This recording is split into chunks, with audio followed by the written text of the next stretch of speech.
বকর শহীদ, তবে সিস্টেম একটু আলাদা। বেঈমানের হাতের তরবারি যদিও না, কিন্তু বেঈমানের আক্রমণ তো চলছে।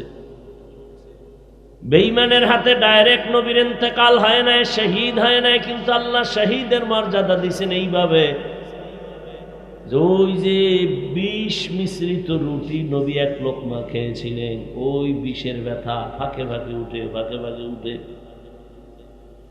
নবীর শেষ ওই বিষের বেদনা ইন্তেকাল হলো। নবীর স্পষ্ট সহিহ হাদিস, যারা পেটের বেদনায় মারা যাবে আল্লাহ তাদেরকে গলা কাটা শহীদের মতো মর্যাদা দান করবে। আবু বকর সিদ্দিক রাদিয়াল্লাহু তাআলা আনহু তার শহীদ কেমনে, সে শহীদ কেমনে? ওই হিজরতের রাতে গর্তের মধ্যে সাপে যখন কাটছিল, মনে আছে নি? রহমতের নবী আশ্রয় নিবেন, দুশমন পেছনে আসতেছে। আবু বকর কয়, নবী দেখি গর্তের মধ্যে আমি আগে যাই, পরিষ্কার করি, এরপরে আমি আপনাকে ইশারা দিলে ঢুকবেন। নবী দাঁড়ানো, আবু বকর ঢুকলেন। আবু বকর ঢুইকা দেখে অনেক ছিদ্র দেখা যায়, না জানি কোনো কষ্ট হয়, শত্রু আসে না কোনো সাপ বিচ্ছু আসে। চাদর চিরা চিরা সব ছিদ্রগুলো আটকাইয়া একটা ছিদ্র আটকাইতে চাদর নাই। আবু বকর পায়ের গোড়ালি দিয়া চাপ দিয়ে ধরলেন, ওই গর্তে ছিল একটা সাপ। টের পেয়েছে আমার নবীর এক নজর দেখার জন্য অপেক্ষা। যখনই আটকায় দিছে সাপ ভয় পেয়ে গেল, আর বুঝি নবীর সুন্দর চেহারা দেখা হবে না। আবু বকর ইশারা দিলেন, নবী আসেন। নবী আসলেন, ভেতরে ঈশা আবু বকরের উরুর উপরে মাথা দিয়ে নবী বিশ্রামে গেলেন, চুপ করে শুয়ে থাকলেন, চোখ বন্ধ হয়ে গেল, নবী আরাম করতেছেন। ওই সাপ আবু বকরের আঘাত করে নাই, দিলের তামান্না রহমতের নবীরে দেখবো না জানি বের হয়ে যায়। এইবার দেখার জন্য পাওটা সরাইতে পারে না, যত আঘাত করে যায় না, আবু বকর পা সরায় না, দাঁত ঢুকায় দিছি আবু বকরের বিষের বেদনা, এরপরও সরায় না। আবু বকরের পুরো বিষে শরীর ধরে গেল, ব্যথা, কান্না, অজান্তে একটা চোখের পানির ফোঁটা রহমতের নবীর চেহারা মোবারকে পড়ল। নবী তাকায় দেখে আবু বকর কান্দে। নবী উঠা বসলেন, কি ব্যাপার? বলেন, ইয়া রাসূলুল্লাহ, জানি না, পা দিয়ে আটকাইছি, কে যেন আঘাত করলো। কয়, পাও সরায় দেন। যখন সরায় দিছে, সাপ নবীরে বুঝাইতেছে, আমি ইচ্ছা করে কোনো আঘাত করি নাই, আমারে দয়া করে মাফ করে দেন, আমি আপনার চেহারা দেখার জন্য অপেক্ষায় ছিলাম। নবীজির সাথে সাথে হাতের আঙ্গুল দিয়া লালা নিয়া যখন দিছি, সাথে সাথে পুরা বিষ পানি হয়ে গেছে। ঠিক, এটাই সবাই জানে, এটাই প্রসিদ্ধ ঘটনা, কিন্তু এই বিষের কিছু ক্রিয়া আবু বকরের মধ্যে রয়েই গেছে। মাঝে মাঝে এই বিষ ক্রিয়ায় ব্যথা ব্যথা ব্যথা, এমনকি জীবনের শেষ ইন্তেকাল এই বিষের ব্যথায় হয়েছে। আল্লাহ তাআলা এই বিষের বেদনায় তার শহীদের মর্যাদা দান করেছে। সব নবী রাসূল আমার আল্লাহ তাআলার আশিক। আল্লাহ বলেন, আমি নিজে মুহাম্মদের আশিক। সব নবী রাসূল কার আশিক? আর আল্লাহ কার আশিক? আল্লাহ বলেন, আমি মুহাম্মদের আশিক। কেমন আশিক? বলে, মুহাম্মদের তরিকা মানলে আমি তাকে জান্নাত দিয়ে দেব। মুহাম্মদের উম্মতের আমি যেই ফ্যাসিলিটি দিয়েছি, পৃথিবীর কোন নবীর উম্মতের আমি তা দেই নাই। অন্য নবীর উম্মতেরা সীমা লঙ্ঘন করলে আমি চেহারা পাল্টায় দিয়েছি, আর আমার নবীর উম্মত যদি উল্টা পাল্টা করে, অন্তত আমি দুনিয়ায় চেহারা পাল্টায় লজ্জা দিব না, কিন্তু করায় গন্ডায় কিয়ামতে হিসাব নিয়ে কঠিন বিচার করব। কঠিন বিচার হবে, করায় গন্ডায় হিসাব হবে, কত ধানে কত চাল। আল্লাহ বলেন, আমি তওবার দরজা খুলে রাখছি, তাড়াতাড়ি আয়। আমি আল্লাহ জাহান্নাম বানাইছি, কিন্তু কাউকে জাহান্নামে দিতে চাই না। কলিজার টুকরা সন্তান, মা বাবা এত মোহাব্বত করে, কিন্তু সতর্কবাণী দিয়ে একটা ব্যাত রেডি রাখছে, এই যে লাঠি দেখছো, ওই লাঠি তোরে মারবো যদি উল্টা পাল্টা করো। মারার নিয়ত নাই, তবে সন্তানকে সতর্কতার জন্য ব্যাত দেখায়। আল্লাহ বলেন আমি জাহান্নাম বানাইছি, আমি চাই না আমার মোহাব্বতের কোনো বান্দা বান্দি জাহান্নামে যাবে। তবে সতর্ক হইয়া চলবা, কোনো গুনাহ যেন না হয়, যদি হইয়াই যায়। আমি আল্লাহ গুনাহ থেকে তোরে পাক করার জন্য বারবার তওবার দরজা দিয়ে ডাকি, ফিরে আয়। ফজরের নামাজে ডাক দিছি, আয়, আসসালাতু খায়রুম মিনান নাওম। বান্দা, তোরে ফজরের নামাজে মসজিদে পাই নাই। জোহরের নামাজে ডাক দিলাম, আয়, ফজরেরটা মাফ কইরা দিব, যদি একটু আইসা আমার ডাক দাও। তোর কপাল এত খারাপ, জোহরের নামাজেও তোরে পাই নাই। আসরের নামাজে ডাক দিলাম, আবার আয়, হাইয়া আলাস সালাহ। এই সময় তোরে পাই নাই। আমি আল্লাহ রাগ করি নাই। আশায় আশায় আবার আমি মাগরিবে ডাক দিছি, আয়। আমি আল্লাহ তোরে ডাকলাম, পাই নাই। আমি আল্লাহ বেজার হই না, আবার আশায় থাইকা তোরে এশার সময় ডাক দিলাম, আয়। এশার নামাজেও যখন আও নাই, আমি আল্লাহ এখনো তোর আশা ছাড়ি নাই। এতক্ষণ তোরে ডাকছি, আয় মসজিদে হাজির হ। দূরের থেকে ডাক দিছি, যখন তোরে পাঁচ বেলায় পাই নাই, এখন আমি আল্লাহ তোর কাছে হাজির হয়ে ডাকতেছি। এখন আমি আল্লাহ তোরে ডাকতে আইসা পড়ছি, প্রথম আসমানে আমি হাজির হয়ে গেছি। একদিন আর দুদিন না, প্রত্যেক দিন রাতের শেষ ভাগে আল্লাহ ডাকেন, আলা মিন মুস্তাগফিরিন ফাগফির আলাহ। শয়তানের ধোকায় পড়ে কে গুনাহ করেছো, কে নামাজ ছেড়েছো, কে বেপরদায় চলছো, দাড়ি কাটছো, হারাম খাইছো, আমি আল্লাহ প্রথম আসমানে হাজির। এমন এক টাইমে আসছি যখন সব নীরব, গাছের পাখিরাও ঘুমায়, নদীর মাছ ঘুমায়, জঙ্গলের প্রাণী ঘুমায়, ঘরের মানুষ ঘুমায়। এই ফাঁকে একটা ডাক দিয়ে লাইন ক্লিয়ার আছে, যদি একটু অজু বানাইয়া সেজদায় গিয়া আল্লাহ বলে ডাক দাও। তুই গুনাহ করতে করতে করতে করতে 1 বছর, 2 বছর, 3 বছর, 50 বছরে বিশাল পাহাড় বানাইছো গুনার।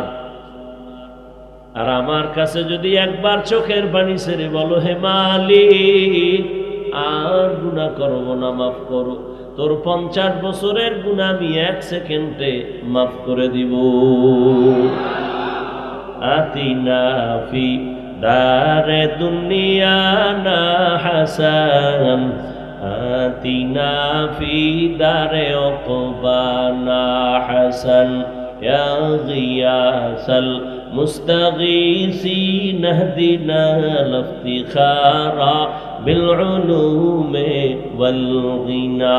হর গরি দে নেক তু তৈয়ার হ্যায়, जो न मांगे उससे तू बेजार है। সকালবেলা তুমি 10টার দিকে বাজারে গেছো, দুপুর বেলা বাসায় বাজার করার জন্য, দুপুর বেলা কি খাইবা তা আনার জন্য বাজারে গেছো।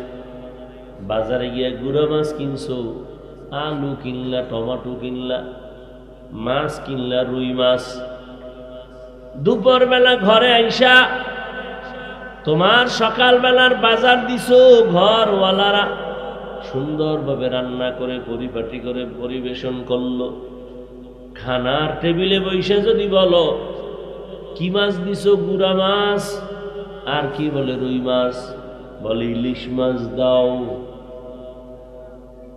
ঘরওয়ালি বলবে তুমি কি সকালবেলা ইলিশ মাছ রাঁধছো? কয় না, তুমি যা বাজার থেকে ঘরে আনছো তাই দেওয়া সম্ভব, যেগুলো তুমি আনো নাই, চাইলেও তা সম্ভব না।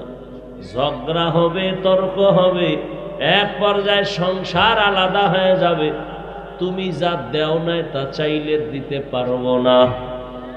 দুনিয়ার জমিনের বাজারে তুমি আখিরাতের জন্য যে মাল কিনবা, দুনিয়ার বাজারে তুমি আখিরাতের জন্য যেই সম্বল সঞ্চয় করবা, এগুলি তুমি কবরে গেলে পাইবা, হাসরে পাইবা, পুলসিরাতে পাইবা। দুনিয়ায় তুমি নামাজ পড়ো নাই, কবরে গেলে নামাজের সওয়াব তোমার পাশে দাঁড়াবে না। আর যদি নামাজ পড়িয়া রোজা রাখিয়া কবরে যাও, নবী বলেন ক্বালান নবী সাল্লাল্লাহু আলাইহি ওয়া আলিহি ওয়া সাল্লাম ইযা উযিআল মাইয়িতু ফি কবরিহি জাআল কুরআনু ইনদা রাসিহি ওয়াস সালাতু আন ইয়ামিনিহি ওয়াস সিয়ামু আন শিমালিহি ওয়া সাইরুল হাসানাতি ইনদা রিজলাইহি। মাইয়িতকে যখন কবরে রাখা হবে, চার জিনিস চার দিক থেকে যাবে সহযোগিতার জন্য।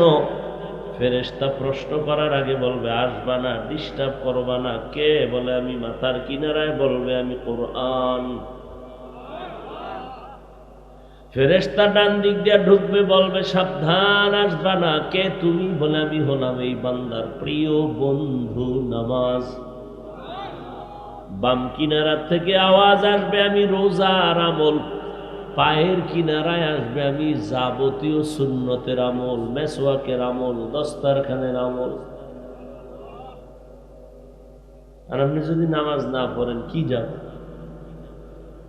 চরমনার জমিনে ঘুমান্ত সৈয়দ ইসহাক রহমাতুল্লাহ আলাইহি বলতেন, এ দুনিয়ার পাগলেরা, যতই তুমি যুক্তি দিয়ে বলো কবরে কোনো আযাব হবে না, এরকম বলনেওয়ালা বাংলাদেশে ও তো ইসহাক সাহেব কয়ে গেছে, জীবনে হারে দেখি নেই, বহু আগে। আর এখন বাস্তবে তা শুরু হয়েছে।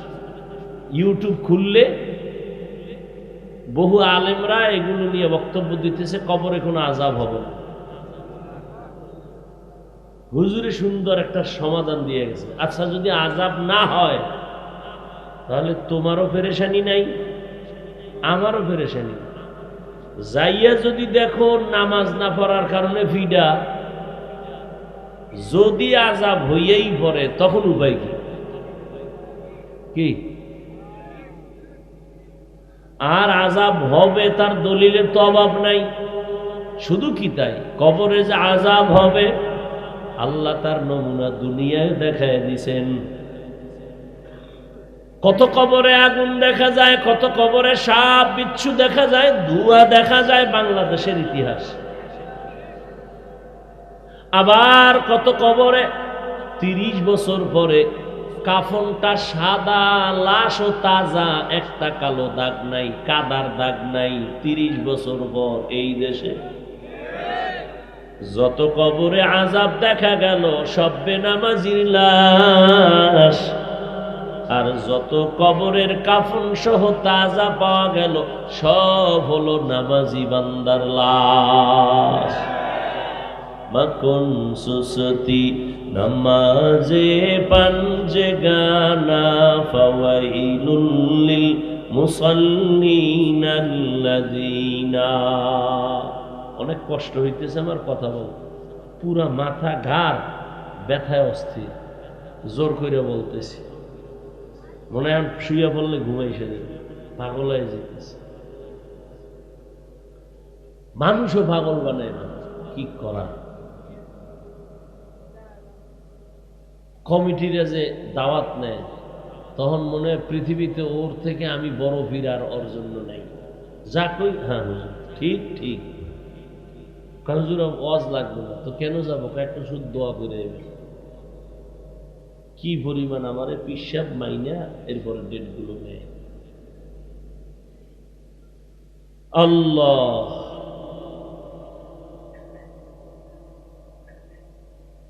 কি কথা বলতেছিলাম?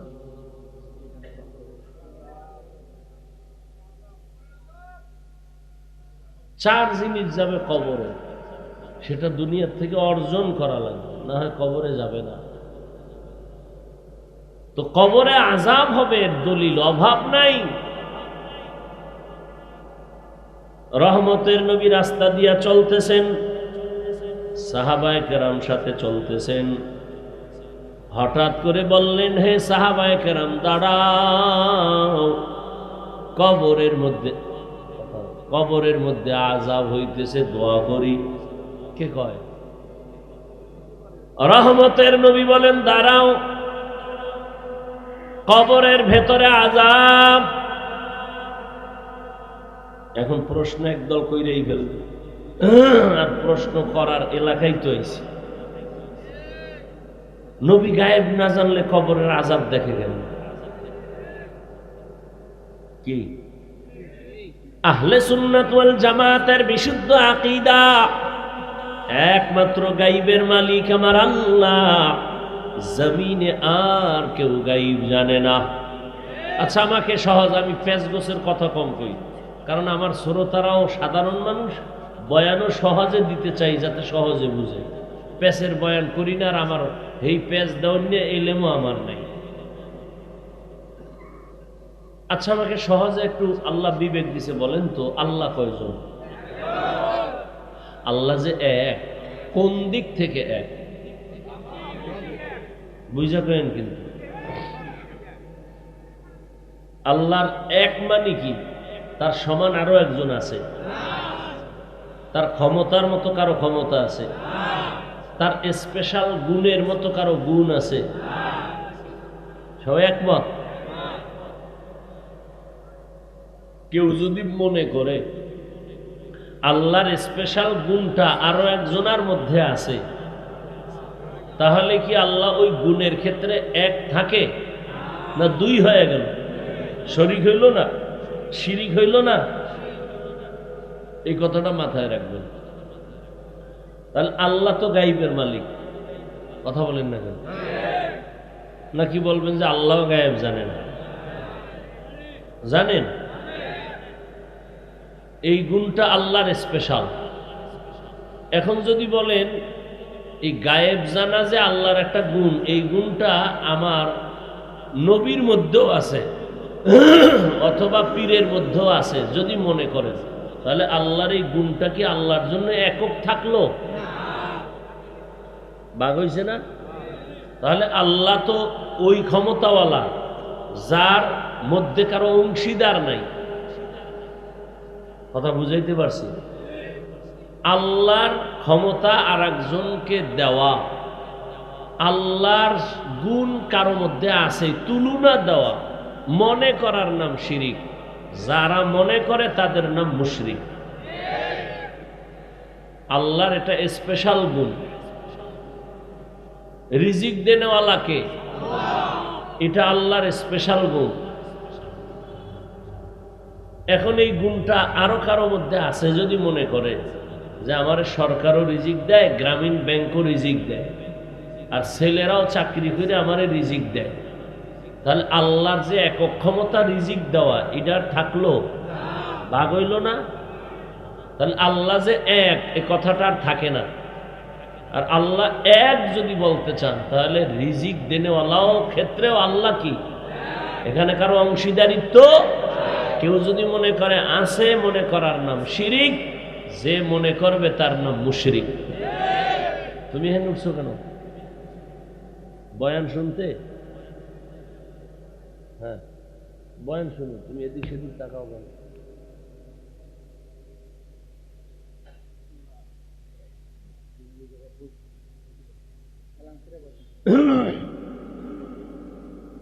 আল্লাহ তো আল্লাহ পাক এই জন্য বারবার বারবার সতর্কবাণী করছেন। আচ্ছা, এখন ওই জবাবটা রয়েছে না, নবী গায়েব জানে, তো কবরের আযাব কেমনে দেখেন? তার কাছে জবাব দেওয়ার আগে আমার একটা প্রশ্ন আছে। কি প্রশ্ন? নবীজিকে দাওয়াত দিছে এক ইহুদি মহিলা, যুদ্ধ চলাকালীন সময় নবীরে পার্শ্বেখানা দিছে রুটি, রুটির মধ্যে বিষ। রহমতের নবীর পার্শ্বে এক সাহাবী বিষ মিশানো রুটির লোকমা দিয়া জাগায় মরে গেছে। বিষ মিশানো রুটি নবী একটা লোকমা খাইছে, পেটে চলে গেছে। দ্বিতীয় লোকমাটা যখন দিবেন জিবরাইল এসে ধরে ফেলছেন, নবী দিবেন না বিষ লাগানো। নবীজি মাঝে মাঝে খেয়াল করেন, নবীজি মাঝে মাঝে এই যে বিষ ঢুকছে, এক লোকমা ঢুকছে না, নবীজির এই বিষের কারণে পেট ব্যথা। কথায় কথায় অনেক দূর যাইতেছি, আর কথায় কথা বাড়াইছি, কি করার। পেট ব্যথা নবীর। ওমর, ওসমান, আলী রাদিয়াল্লাহু আনহুম, এই তিনজন শহীদ হইছেন, ডাইরেক্ট শহীদ। বিধর্মীর হাতে তাদের ইন্তেকাল। খুব খেয়াল করে, ওসমান রাদিয়াল্লাহু তাআলা আনহুর উপরে হামলা, ওমরে ফারুক রাদিয়াল্লাহু তাআলা আনহু ফজরের নামাজের ইমামতিতে দাঁড়াইছেন মসজিদে নববীতে। ওমরে ফারুক নামাজে দাঁড়ায় তেলাওয়াত করতেছেন, পেছন থেকে নামাজের ভিতরেই পায়ের রগের উপরে মারছে আঘাত। দুশমনটা দাঁড়াইছিল নামাজের সুরতে বেঈমান, ও দাঁড়াইছে ওমরের মারার জন্য। ওমর পইরে গেছে। মুহররমের 1 তারিখ, কয় তারিখ? 1 তারিখ। তাহলে ওমরে ফারুক শহীদ। ওমর জিজ্ঞেস ছেলে আব্দুল্লাহ, রে আব্দুল্লাহ, আমারে যে আঘাত করলো, আমি তো এখন মরে যাচ্ছি, বলতো আমারে আঘাতটা মুমিনে করছে না বেঈমানে? কয় বেঈমানে। বলে আলহামদুলিল্লাহ, আমি শহীদ। হযরত আলীও কি শহীদ না? তার ছেলে হাসান রাদিয়াল্লাহু তাআলা আনহু শহীদ, তার সন্তান হুসাইন রাদিয়াল্লাহু তাআলা আনহু শহীদ। এই যে বর্ণনাটা দিলাম, অর্থাৎ তরবারির দ্বারা, এই শহীদ, এই তরবারির শহীদ বড় দামি না? বিনা হিসাবে জান্নাত। সর্বোচ্চ ইজ্জতের মরা এই শহীদ হওয়া। কিন্তু এইভাবে শহীদ আবু বকরও হন নাই, নবীও। খুব খেয়াল করেন, কিন্তু পেঁচ লাগাইন না, বুঝেন ভালো করে। আমি বাসার থেকে কি রেডি করে আইছি এই বয়ান? জীবনও নেই, 2-4 মাস এই বয়ান কোথাও করি না। এখানে বের হচ্ছে কেন আল্লাহু আলাম। হয়তোবা এখানে কোনো রুগী থাকতে পারে, তার ঔষধ দিচ্ছে। খুব খেয়াল করে। এখন এই মর্যাদার শহীদ, এইভাবে মরণটা শহীদের আবু বকরেরও হয় নাই, নবীজিরও। তাহলে মর্যাদা, শহীদের মর্যাদা ওমর পাইল, সর্বোচ্চ শহীদের মর্যাদা উসমান পাইল, এই মর্যাদা আলী পাইল, আবু বকর পাইল না কেন? অথচ আবু বকর তো তাদের থেকে দামি না, নবীর তো তুলনাই নেই। তাহলে এই মর্যাদা তাদেরকে আল্লাহ দিলেন নাকি? একটা কঠিন প্রশ্ন না? এর সংক্ষিপ্ত জবাব হলো, ওই আল্লাহর নবীও শহীদ, আবু বকর শহীদ, তবে সিস্টেম একটু আলাদা। বেঈমানের হাতের তরবারি যদিও না, কিন্তু বেঈমানের আক্রমণ তো চলছে। বেঈমানের হাতে ডাইরেক্ট নবীর ইন্তেকাল হয় না, শহীদ হয় না, কিন্তু আল্লাহ শহীদের মর্যাদা দিয়েছেন এইভাবে। ওই যে বিষ মিশ্রিত রুটি নবী 1 লোকমা খেয়েছিলেন, ওই বিষের ব্যথা ফাঁকে ফাঁকে উঠে, ফাঁকে ফাঁকে উঠে নবীর শেষ ওই বিষের বেদনা ইন্তেকাল হলো। নবীর স্পষ্ট সহিহ হাদিস, যারা পেটের বেদনায় মারা যাবে আল্লাহ তাদেরকে গলা কাটা শহীদের মতো মর্যাদা দান করবে। তাহলে নবী শহীদ না? রইল কে? আবু বকর সিদ্দিক রাদিয়াল্লাহু তাআলা আনহু। তার শহীদ কেমনে? সে শহীদ কেমনে? ওই হিজরতের রাতে গর্তের মধ্যে সাপে যখন কাটছিল, মনে আছে নি? রহমতের নবী আশ্রয় নিবেন, দুশমন পেছনে আসতেছে। আবু বকর কয়, নবী দেখি গর্তের মধ্যে আমি আগে যাই, পরিষ্কার করি, এরপরে আমি আপনাকে ইশারা দিলে ঢুকবেন। নবী দাঁড়ানো, আবু বকর ঢুকলেন। আবু বকর ঢুইকা দেখে অনেক ছিদ্র দেখা যায়, না জানি কোনো কষ্ট হয়, শত্রু আসে না কোনো সাপ বিচ্ছু আসে। চাদর চিরা চিরা সব ছিদ্রগুলো আটকাইয়া একটা ছিদ্র আটকাইতে চাদর নাই। আবু বকর পায়ের গোড়ালি দিয়া চাপ দিয়ে ধরলেন, ওই গর্তে ছিল একটা সাপ। টের পেয়েছে আমার নবীর এক নজর দেখার জন্য অপেক্ষা। যখনই আটকায় দিছে সাপ ভয় পেয়ে গেল, আর বুঝি নবীর সুন্দর চেহারা দেখা হবে না। আবু বকর ইশারা দিলেন, নবী আসেন। নবী আসলেন, ভেতরে আইসা আবু বকরের উরুর উপরে মাথা দিয়ে নবী বিশ্রামে গেলেন। চুপ করে শুয়ে থাকলেন, চোখ বন্ধ হয়ে গেল। নবী আরাম করতেছেন। ওই সাপ আবু বকরের আঘাত করে নাই। দিলের তামান্না রহমতের নবীরে দেখবো না জানি বের হয়ে যায়।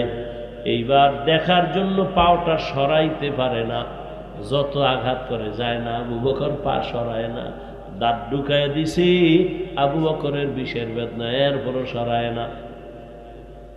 আবু বকরের পুরো বিষে শরীর ধরে গেল, ব্যথা, কান্না, অজান্তে একটা চোখের পানির ফোঁটা রহমতের নবীর চেহারা মোবারকে পড়লো। নবী তাকায় দেখে আবু বকর কান্দে।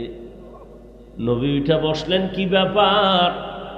বলেন, ইয়া রাসূলুল্লাহ, জানি না, পা দিয়ে আটকাইছি, কে যেন আঘাত করলো। কয়, পাও সরায় দেন। যখন সরায় দিছে, সাপ নবীরে বুঝাইতেছে, আমি ইচ্ছা করে কোনো আঘাত করি নাই, আমারে দয়া করে মাফ করে দেন, আমি আপনার চেহারা দেখার জন্য অপেক্ষায় ছিলাম। নবীজি সাথে সাথে হাতের আঙ্গুল দিয়া লালা নিয়া যখন দিছি, সাথে সাথে পুরা বিষ পানি হয়ে গেছে। ঠিক, এটাই সবাই জানে, এটাই প্রসিদ্ধ ঘটনা। কিন্তু এই বিষের কিছু ক্রিয়া আবু বকরের মধ্যে রয়েই গেছে।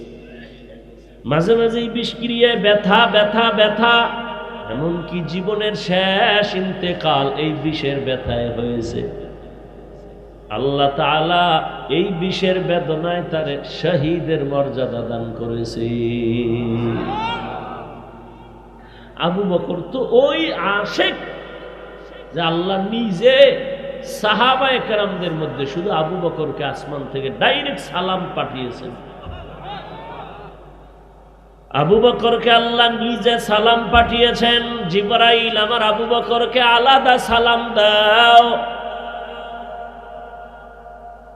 তো রহমতের নবী, ও বাবারা যারা বলবা নবী যদি গায়েব না জানে, কবরের আযাব কেমনে দেখে, জবাব দেওয়ার আগে তোমার কাছে প্রশ্ন, নবী যদি গায়েব জানে, রুটির বিষ কেন দেখে না? রুটির বিষ দেখছে নবী? দেখলে কেউ খায়? নবী যদি গায়েবই জানে, রুটির বিষ দেখে না কেন? তুমি বলবা গায়েব যদি নাই জানে, কবরের আযাব দেখে কেন? এবার ভিডাভিডি করো দুই দল, মাথা ফাটায় ফেলাও। এ উসিলায় কিছু হাজার কোটি মানুষ মরে যায়। সমাধান তোমরা মরার পর ভিডাভিডিও পাবো, কারণ বাঙালির এই চরিত্র, আগে ভিডাভিডি, এরপর সমাধান দাও। ওই বিচারক যেটি হেডির দ্বারাইলে কয় কি, আর তুই আমার দ্বারাইছো, আগে সাইজ করে আবি না, ধুম একলাসা দিবি, এরপরে আবি বিচার, এরপর টাকা যেদিকে বেশি এদিকে আমি দিয়ে দিব, এত টেনশন কেন, আগে ভিডাবি। সব ঝামেলার সমাধান একটা আয়াত, মা ইয়ান্তিকু আনিল হাওয়া ইন হুয়া ইল্লা ওয়াহয়ুন ইউহা। আমার নবী কিছু বলেন না, আমার নবী কিছু দেখেন না, আমার নবী কিছু শুনেন না, আমার নবী কিছু জানেন না।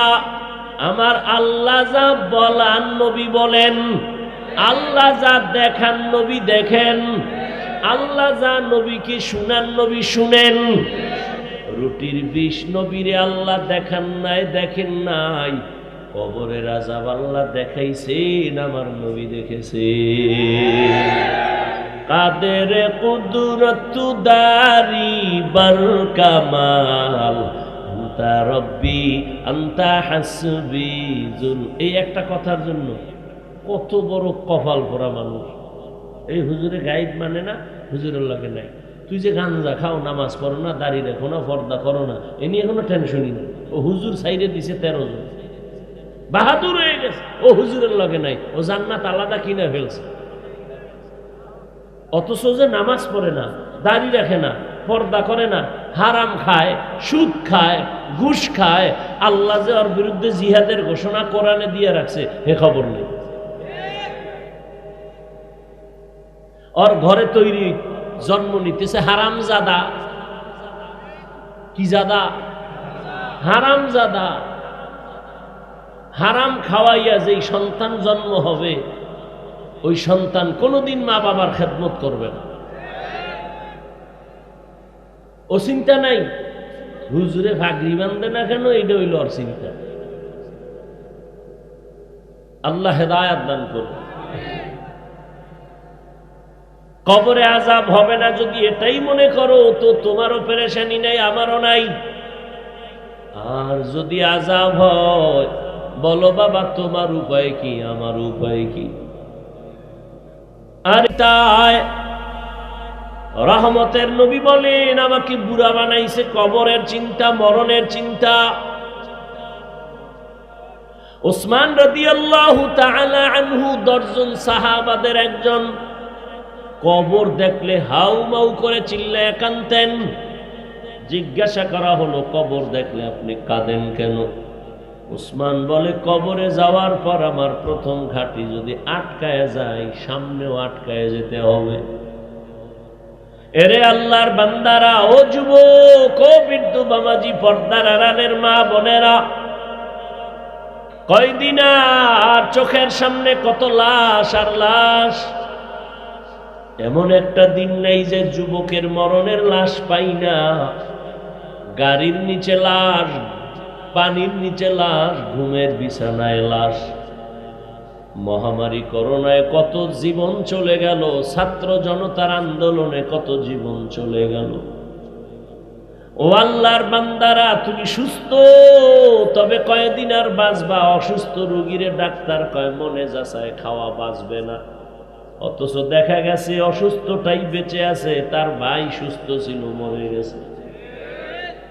কি বহু অসুস্থটাই লাঠি লয়ে লয়ে এখনো হাঁটে, আর সুস্থ মানুষটার পুরা সুস্থ, হঠাৎ করে বুকে ব্যথা, জায়গায় শেষ। মোবাইলের গোলামেরা, এই যে বলছি হার্ট দুর্বল হয়, দেখ ভাই বুকে ব্যথা বেড়ে গেছে, চিন চিন করে ব্যথা, এই মোবাইল। কপাল ব্যথা, আমার কপাল, এই মোবাইল। তোমাকে দুনিয়া আখেরাতের সব ধ্বংস করার জন্য একটা মোবাইল যথেষ্ট। অর্থাৎ ছুরি লইয়া কল্লা কাটা, এটার একটু ডাইরেক্ট হইতো, আর মোবাইলে তোমার জীবন কাটে, এটা হলো ইনডাইরেক্ট। তুমি টের পাও না। তুমি এটারে আপন বানাইয়া বগলের তলে লয়ে ঘুমাও, কম্বলের তলে, লেপের তলে। কি এটা তোমার মানে, মা যায় যাক, মা লাগবে না, বাপ লাগবে না, কিচ্ছু লাগবে না, আমার মোবাইল হলে সব শেষ। বাস, মোবাইলের জীবনের আপন বানাই দিচ্ছে। বউ আপন না, মাইয়া ফোলাও আপন না, আপন বানাইছে মোবাইল। রাতকে রাত চলে যায়, কখন 3টা বাজলো, 4টা বাজলো, ফজরের আজান হলো, খবর নেই। Mobile mobile. আল্লাহ হেদায়াত দান করুন। ইয়া আইয়ুহাল্লাযীনা আমানু ইত্তাকুল্লাহ ওয়াল তানজুর নাফসুম মা কদ্দামাত লিগাদিন ওয়াত্তাকুল্লাহ। ও পরপারের যাত্রী, পরপারে যাওয়ার আগে তাড়াতাড়ি বাজারটা কমপ্লিট করে নাও। আর কয়দিন? পরকালের সম্বল সঞ্চয় করো, নামাজ পড়ো, রোজা রাখো। এবার আমি তোমাকে ফিনিশিং এ নিয়ে বলতে চাই, বাবা, আমি যে এতক্ষণ তোমাকে বয়ান শুনাইলাম, একবারও বলি নাই তুমি টুপিওয়ালা, দাড়িওয়ালা বড় হুজুর হও। একবারও বলি নাই আমি কওমি মাদ্রাসার সন্তান, তুমি কওমিতে যাও। আমি তাবলীগের লাইনের সন্তান, পীরের মুরিদ, তুমি ওই লাইনে যাও, বলি নাই। বাকি তুমি গেলে আলহামদুলিল্লাহ, তবে স্কুলে পড়া বাদ দিবা এটা আমি বলি না। তুমি পড়ো, স্কুলে পড়ো, কলেজে পড়ো, চাকরি করো, ব্যবসা করো, কোনো বাধা নাই। তুমি একজন ডাক্তার হও, প্রফেসর হও, ইঞ্জিনিয়ার হও, ব্যবসায়ী হও, চাকুরিজীবী হও, তবে অনুরোধ আমার ছোট্ট, বেয়াদব হইও না রে বাবা। তোমার ব্যবহারে কোনোদিন মা বাবা যেন কষ্ট না পায়। কষ্ট পাইলেই বরদোয়া শুরু। আতুলায় বরদোয়া করা লাগে না, কষ্ট পাইছি এটাই বরদোয়া। তোমার আচরণে দিল খুশি, এটাই দোয়া। শিক্ষকের সাথে কখনো যেন বেয়াদবি না হয়। মা বাবার সাথে বেয়াদবি করবা না, আলেমদের সাথে বেয়াদবি করবা না। তাহলে তুমি দামি মানুষ হয়ে যাইবা। ডাক্তার হলেও সম্মান বাড়বে, ইঞ্জিনিয়ার হলেও সম্মান বাড়বে, কারণ সম্মানের মূল থিম হলো আদব। বেয়াদবের সম্মান নাই। ও বড় শিক্ষিত হলেও জুতার বাড়ি। কি ডাক্তার হইয়াও কি ওই যে তাসলিমা খাইছে না, এমবিবিএস ডাক্তার হইয়াও তাসলিমা জুতা খায়া পালাইছে কেন? বেয়াদবি করেছে। তুমিও যদি বেয়াদব মার্কা ডাক্তার হও, তাহলে তুমিও গাট্টি রেডি রাখো, কখন জুতে খায়া পালাবা। আর যদি আদবওয়ালা ডাক্তার হও, মা বাবার দোয়া নাও, শিক্ষকের দোয়া নাও, আলেমদের দোয়া নাও, তোমার নামে এই জমিনে মরে গেলে বিশাল ইতিহাস লেখা হবে, সম্মানের ইতিহাস। কবি নজরুলের গুণগান গাও। তোর মতো সারা রাত যদি মোবাইলে যুবক আকাম করত, জীবনে কবি নজরুল হতে পারত না। ও আমার যুবক বাবারা, স্কুলে পড়ো, এবার একটু বাস্তবায়নে আসো। একেবারে নগদ পরিচয়টা দেই, নগদ ফলাফলটা দেখো তো। তোমার লাইনে যুবক জেনারেল লাইনে পড়ে, চাকরি করে, ব্যবসা করে, স্কুলে পড়ে, কলেজে পড়ে, সত্য কথা বলো, 5 বেলার নামাজি দাড়িওয়ালা আসেনি? তোমার জিন্দেগির ওয়াজ এটাই, আর কোনো ওয়াজ নেই। এই এতটুকু ওয়াজ, শুধু এতটুকুই তুমি তোমাকে বলো যে তোমার লাইনের যুবকটা স্কুলে পড়ে, নামাজ পড়ে, তুমি পারো না কেন? ওর পা দোয়া পানি আইনো, খালি পেটে 3 বেলা পান কইল, এটা তোমার ঔষধ। তোমার মতো যুবক র্যাব, আর্মি, পুলিশ, বিডিআরের চাকরি করে, 5 বেলার নামাজ পড়ে, বলো তুমি কেন পারো না?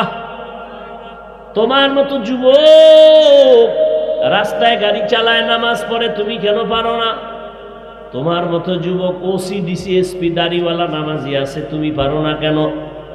তোমার মতো যুবক ডাক্তার, প্রফেসর, ইঞ্জিনিয়ার, 5 বেলার নামাজ পড়ে, দাড়িওয়ালা নাই, তুমি কেন পারো না রে বাবা? তোমার কপাল বড় খারাপ, এখনো সময় আছে, তওবা করো। ও পর্দার আড়ালের আম্মা জানেরা, বোনেরা, আপনাদের মতো কত মা এখনো আছে পর্দা করে, বেপর্দায় চলে না, নামাজ ছাড়ে না, স্বামীর মালের খেয়ানত করে না, মোবাইলে চরিত্র বিক্রি করে না, 5 বেলার নামাজ পড়ে রে মা, আপনারা কেন পারবেন না? এখনো সময় আছে, তওবা করেন। জীবনে নামাজ ছাড়বেন না, বেপর্দায় চলবেন না, স্বামীর মাল খেয়ানত করবেন না। এই ছেলেরা, মেয়েরা, এই বাবার টাকা উড়ায়, এর কপাল পরার গোষ্ঠী একবারও চিন্তা করে না। আজকে যদি বাবায় মরে যায়, তাহলে পুরা সংসার তোমার জিম্মায় চলে আইব না? কি যুবক আসবে না? তা তুমি বাবার টাকা নষ্ট করছো না? মূলত এই টাকা তো তোমার, এই সম্পদ তো তোমার। বাবা আজ মরে গেলে সব তোমার হয়ে যাবে। তা তুমি তোমার সম্পদ নিজে কেন নষ্ট করো, কেন ক্ষতি করো?